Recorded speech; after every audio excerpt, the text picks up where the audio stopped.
Magandang araw po mga kalingap, may bagong update kay Rose Ann, may surpresang natanggap ito bago ang lahat, pakisuportahan po ama ng kalingap na si Val Santos Matubang at sa channel ko para sa panibagong update.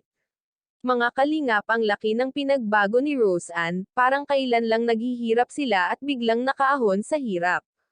Sa ngayon ay walang pinag-aabalahan si Rose Ann at ang kanyang ina. Sila lamang dalawa ang magkasamang ipinagdiwang ang Pasko. Nakakalungkot man isipin na dalawa na lamang sila pero kahit papano may mga bisita namang pumunta sa bahay nila.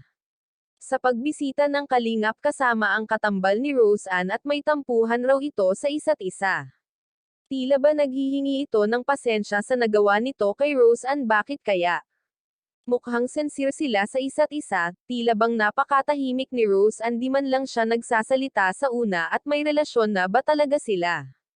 Kung mapapansin nyo rin may mga kakulangan sila sa bahay kaya isinurpresa ito ng mga kalingap ng TV at refrigerator para sa kanilang pang-araw-araw.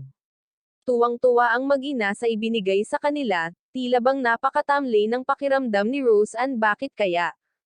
Nagkasakit pala ito at kumukulong lamang sa kwarto kaya halata sa pangangatawan niya na nangangayayat na para bang walang kagana-gana.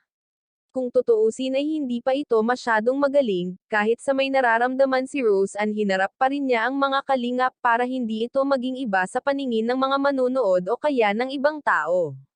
Labis na nabanggit rin ng ina ni Rose Ann na wala man lamang sila mapagkakaabalahan kundi ang manatili lamang sa bahay.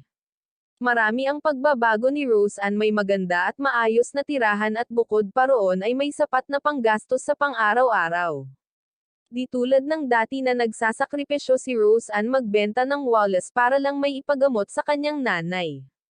Sana ay hindi magbago ang pagkato nitong si Rose Ann sa mga taong nagmamahal sa kanya at sumusuporta dahil sila mismo ang naging tulay para makaahon sa hirap at maging maayos ang pamumuhay ni Rose Ann at ang kanyang ina. Maraming salamat po, pakisuportahan po Kalingap Rab channel at sa aking YouTube channel, please like, share, subscribe and comment ng mga opinyon, thank you and God bless.